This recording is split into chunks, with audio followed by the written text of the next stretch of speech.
Hola, ¿qué tal? Es un placer para mí volverme a encontrar con ustedes para juntos continuar desentrañando este fascinante mundo de las ciencias naturales. Convencido estoy que siguen cumpliendo todas las medidas para prevenir la COVID-19. Convencido estoy que también tienen todos sus materiales escolares listos para comenzar este encuentro de trabajo conjunto. Me refiero al libro de texto, a la libreta, a la goma de borrar y sus lápices con las puntas bien afiladas. Continuemos entonces. Ya conoces y puedes explicar las relaciones que se establecen entre los seres vivos y su medio ambiente. En la figura 134 del libro de texto puedes observar que en el lugar donde vive la planta de mango, es decir, su hábitat, tiene determinadas condiciones que le permiten nacer, crecer, desarrollarse y reproducirse, estableciendo relaciones entre ella y los componentes vivos y no vivos del medio ambiente, de manera tal que se forma una red donde unos dependen de otros. De igual manera, al responder la actividad sugerida en el encuentro anterior, pudiste comprender que tanto el ruiseñor como el topo tienen razón, porque cada uno de ellos presenta adaptaciones que le permiten vivir en determinadas condiciones. Por ejemplo, el topo tiene un cuerpo alargado y levemente ovalado, que le permite desplazarse con mayor velocidad y comodidad en las madrigueras subterráneas donde vive. Mientras el ruiseñor presenta alas que le permite volar y así escapa de sus depredadores y obtiene sus alimentos. Observen cómo estos seres vivos existen correspondencia entre una estructura y su función, reafirmando una vez más las relaciones que se establecen entre los componentes vivos y no vivos del medio ambiente. Y fíjense, de esta manera respondieron Julio Ernesto Lugo Escalona, estudiante de quinto grado de la Escuela Primaria Eterno Baraguá de la Lisa, que nos contagia con su alegría y también con la realización correcta de todas las actividades propuestas. Y también Camila Galán Espinosa, estudiante de la Escuela Elemental de Música Alejandro García Caturla de Marianao, que combina la realización de las actividades docentes con la práctica sistemática de la viola. Miren, de esta última también pude conocer que su maestra Eladia Bonet la asiste continuamente realizando variadas vías. La asiste en la realización de las actividades propuestas en estos encuentros de trabajo conjunto. Buena esa, maestra. Usted es una de esas miles de maestros y maestros que en estos tiempos han demostrado que la educación en Cuba no se detiene por nada. Que esa conquista de la revolución nosotros la defenderemos a cualquier precio.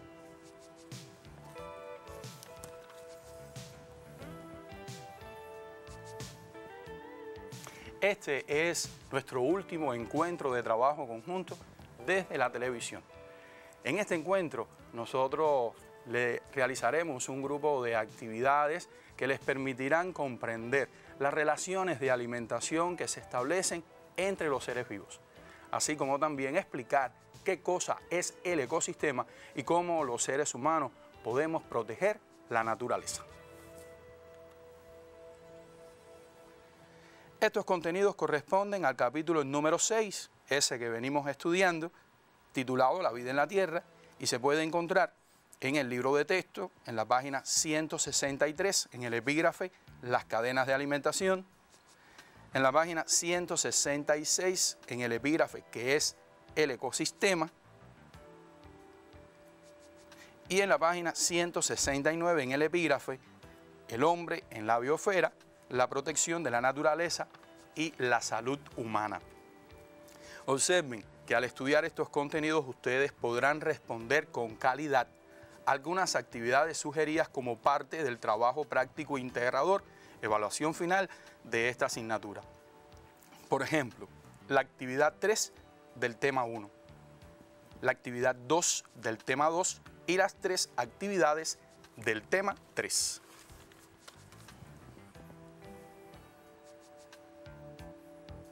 Ahora bien, ¿de dónde obtienen los seres vivos la energía que necesitan y que les permite nacer, crecer, desarrollarse, reproducirse, es decir, cumplir funciones propias de la vida.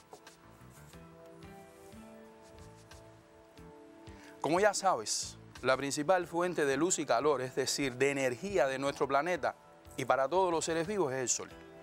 La energía del Sol es asimilada por las plantas verdes que contienen una sustancia llamada clorofila, la cual capta la energía luminosa y junto con el agua y las sustancias minerales del suelo y el dióxido de carbono que toman del aire, elaboran sus alimentos.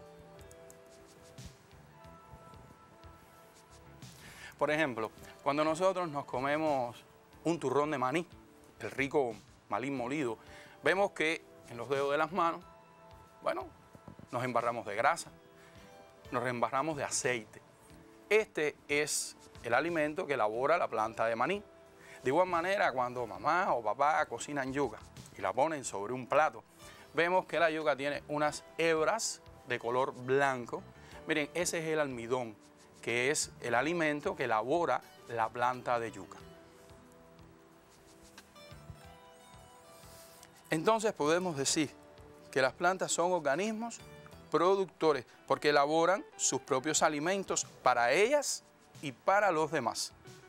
Sí, como escucharon, las plantas elaboran sus alimentos para ellas y para los demás. Para los demás porque los animales no tienen clorofila, entonces no pueden captar la energía del sol ni utilizarla directamente. Entonces, ¿cómo obtienen los animales la energía que necesitan?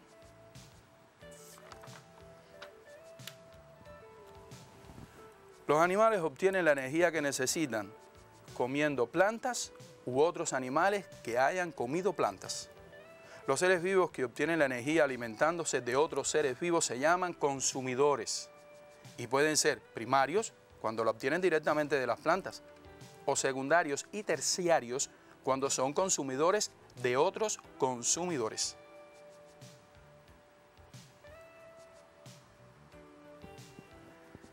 Se dan cuenta que lo que se produce es una cadena.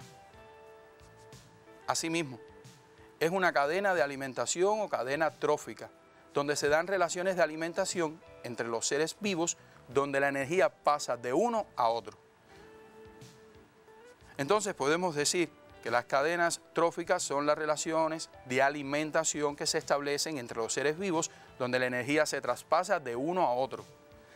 Si lees con detenimiento la página 163 del libro de texto, obtendrás una explicación detallada sobre las cadenas tróficas o de alimentación.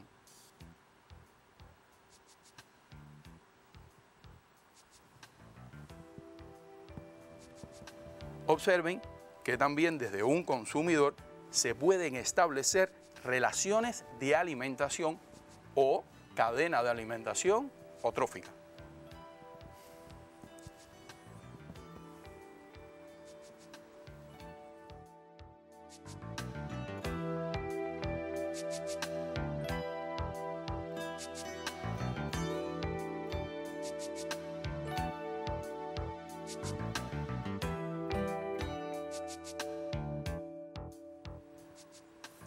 Ahora bien, ¿qué sucede cuando un consumidor primario, secundario, terciario muere?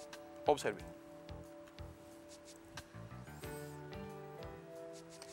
Cuando mueren los animales o las plantas, se transforman en alimentos para los transformadores o descomponedores, como por ejemplo los hongos y bacterias, que pueden transformar un viejo tronco, un animal muerto u hojas caídas en un suelo muy fértil.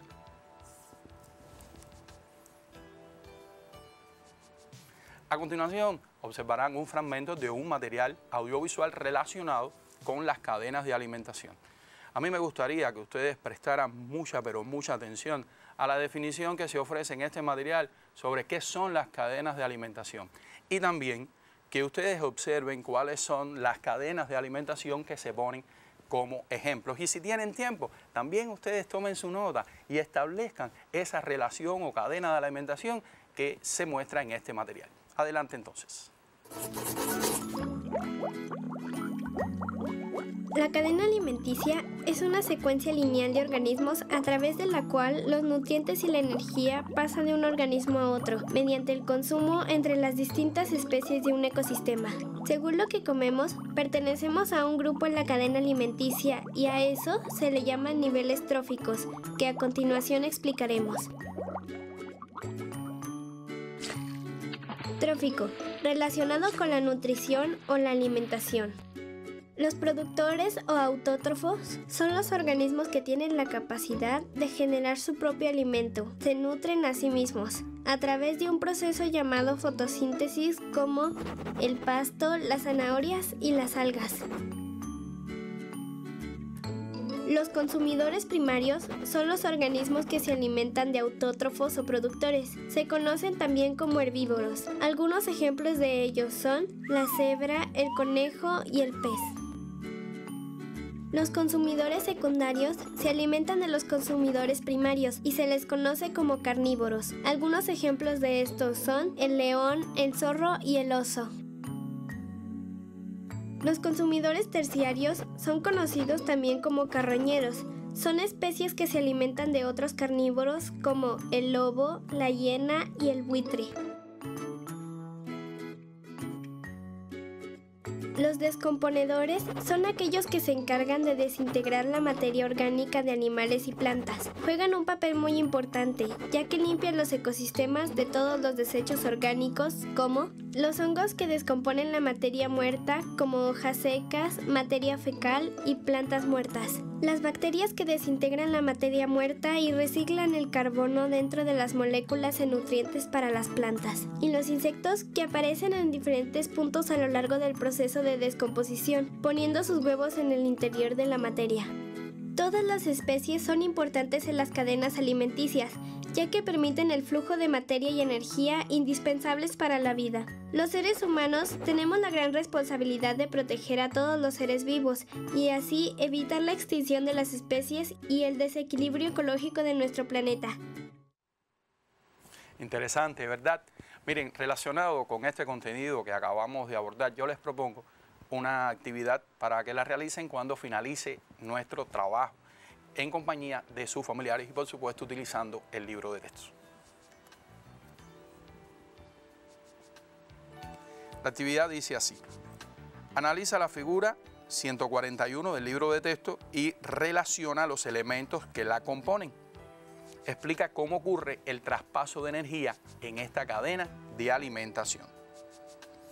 Yo les recuerdo y les recomiendo además que para su realización exitosa, que lean detenidamente los últimos párrafos de la página 164 del libro de textos y los primeros de la página 165.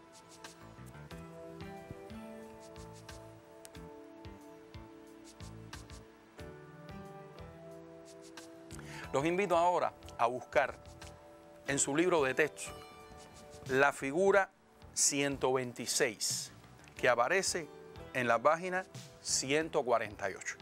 Les repito la actividad. Vamos a buscar en el libro de texto, ustedes lo tienen a mano, la figura 126 de la página 148. En ella se representa una sabana. Recuerden que la sabana es una de las zonas de vegetación y población animal que nosotros de manera conjunta estudiamos y que ustedes debían de haber caracterizado. Observen entonces el comentario que les realizaré. Observen además que todos los componentes de la naturaleza representados se relacionan de una forma u otra. Escuchen. En primer lugar, porque esta zona es el hábitat de seres vivos. Ustedes están observando la gran cantidad de seres vivos. Tenemos jirafas, cebras, elefantes, tenemos árboles, arbustos, hierbas, peces que no se observan en la figura, pero que sabemos que viven en los ríos, cocodrilos, hipopótamos. En segundo lugar, porque en este lugar estos seres vivos han desarrollado adaptaciones que le permiten nacer, alimentarse, protegerse de sus depredadores, desarrollarse, reproducirse. Por ejemplo, Las grandes orejas del elefante le permiten controlar la temperatura de su cuerpo ante las altas temperaturas que prevalecen en esta zona.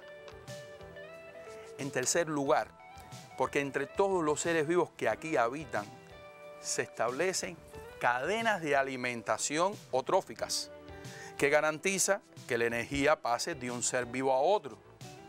Y fíjense, finalmente, porque esos seres vivos dependen del sol, del agua, del suelo, del aire, que son componentes no vivos del medio ambiente que le permiten vivir. Esta gran interacción de los seres vivos entre sí con los componentes no vivos del medio ambiente es a lo que llamamos ecosistemas.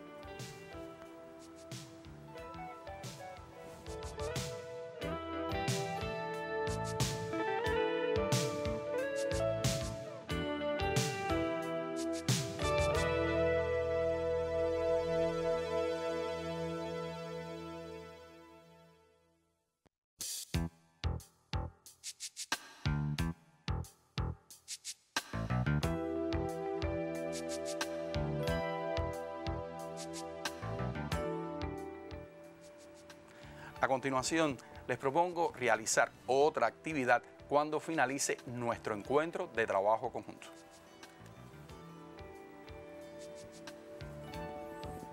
Dice así: elabora un dibujo donde demuestres las relaciones entre los seres vivos entre sí y con los componentes del medio ambiente. Les recomiendo que para realizar esta actividad utilicen el contenido de la definición de ecosistema que aparece en la página 168 del libro de texto. Está señalada esta palabra en azul. Llamo la atención que la actividad 1 del tema 3 del trabajo práctico integrador está relacionada con esta actividad que le estoy proponiendo para que ustedes la realicen cuando finalice nuestro encuentro.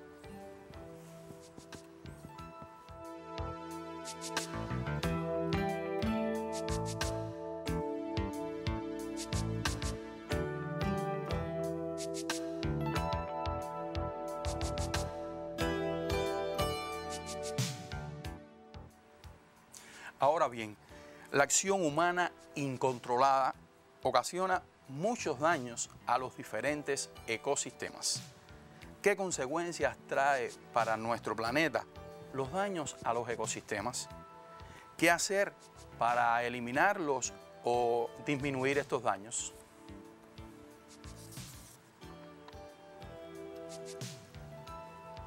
En el discurso pronunciado en Río de Janeiro por el comandante en jefe Fidel Castro Ruz, en la Conferencia de Naciones Unidas sobre Medio Ambiente y Desarrollo el 12 de junio de 1992, él menciona algunas causas, daños y consecuencias de la destrucción de nuestro planeta. En aquella oportunidad y con una visión de futuro, el comandante avisora que, y cito, una importante especie biológica está en peligro de desaparecer por la rápida y progresiva liquidación de sus condiciones naturales de vida, el hombre. Y a continuación, en ese memorable discurso, señala los responsables de la atroz destrucción del medio ambiente. Observen. Es necesario señalar que las sociedades de consumo son las responsables fundamentales de la atroz destrucción del medio ambiente. Con solo el 20% de la población mundial, ellas consumen las 2/3 partes de los metales y las 3/4 partes de la energía que se produce en el mundo. Han envenenado los mares y ríos, han contaminado el aire, han debilitado y perforado la capa de ozono, han saturado la atmósfera de gases que alteran las condiciones climáticas, con efectos catastróficos que ya empezamos a padecer. Los bosques desaparecen, los desiertos se extienden, miles de millones de toneladas de tierra fértil van a parar cada año al mar. numerosas especies se extinguen. La presión poblacional y la pobreza conducen a esfuerzos desesperados para sobrevivir aún a costa de la naturaleza. Y por supuesto, a continuación de estas palabras, el comandante nos ofrece algunas sugerencias de cómo salvar al mundo de su autodestrucción. Y fíjense ustedes lo que plantea. Hay que distribuir mejor las riquezas y las tecnologías disponibles. Menos lujo y menos despilfarro en unos pocos países para que haya menos pobreza y menos hambre en gran parte de la tierra. Y más adelante enfatiza y cierra magistralmente con esto que quisiera compartir con ustedes. Hágase más racional la vida humana. Aplíquese un orden económico internacional justo. Utilícese toda la ciencia necesaria para el desarrollo sostenido sin contaminación. Páguese la deuda ecológica y no la deuda externa. Desaparezca el hambre y no el hombre. Cesen los egoísmos, cesen los hegemonismos, cesen la insensibilidad, la irresponsabilidad y el engaño. Mañana será demasiado tarde para hacer lo que debimos haber hecho hace mucho tiempo. Gracias. Magistral, ¿verdad? Bueno, sería conveniente que utilizando los textos que aparecen en la página 168 y 169 del libro de texto, ustedes realicen la actividad independiente que les propongo a continuación.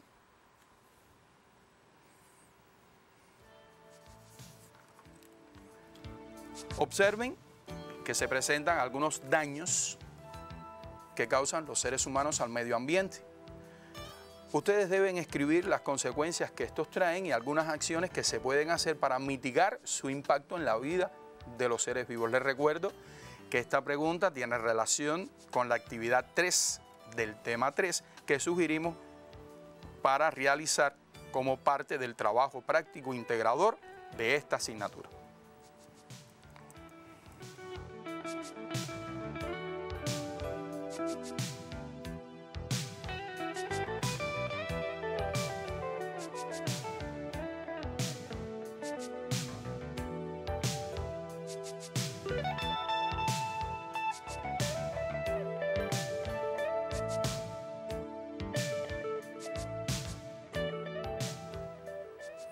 Como ya es habitual, antes de despedirnos, vamos a sugerirles a los familiares algunas ideas para controlar si su hija o su hija se apropiaron del contenido una vez realizadas todas las actividades que propusimos en este encuentro de trabajo conjunto.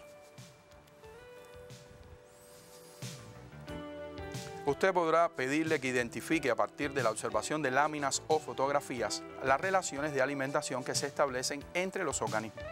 Miren, de no contar con láminas o fotografías, se sugiere retomar las figuras que aparecen en el epígrafe, las zonas de vegetación y población animal, ubicadas desde la página 146 hasta la 152 del libro de texto, que, por supuesto, tienen relación con este contenido que hemos estado trabajando. De igual manera, pueden utilizar las imágenes o figuras que aparecen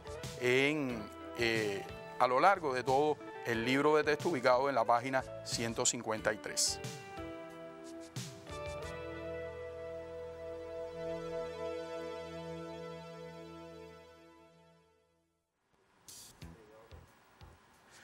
Bueno, también puede solicitarle que expliquen las consecuencias de los daños que los seres humanos han causado a los ecosistemas.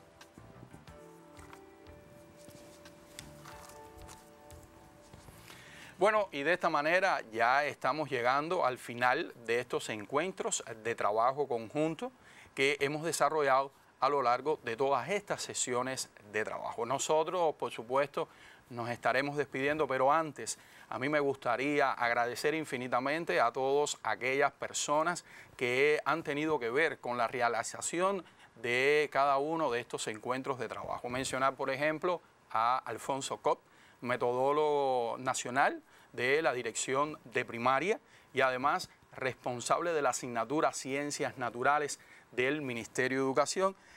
Mencionar a Mayrín Abascal, también profesora, trabajadora de Cinesoft, que ha tenido que ver con la calidad de cada uno de estos encuentros. A Carmen Rita Rodríguez Díaz, que también de una manera continua ha estado muy preocupada por la calidad de cada uno de estos encuentros. Y hay un grupo de profesores, la doctora Adania Juanche Martínez, la profesora Josefa de la Caridad Rodríguez Cantero, que por supuesto han estado con nosotros en cada uno de estos encuentros. No olvidar a esos maestros también que nos han acompañado, los intérpretes del lenguaje de señas, por ejemplo, la que ustedes ven en pantalla, a María Ilenis Repilado y también a Edesa. Nosotros, por supuesto, nos vamos a encontrar el próximo lunes a las 3:30, donde un grupo de profesores vamos a ofrecer un grupo de orientaciones relacionadas con el trabajo práctico integrador. Nosotros, por supuesto, nos volveremos a encontrar muy pronto para continuar desentrañando este fascinante mundo de las ciencias naturales. Nos vemos entonces.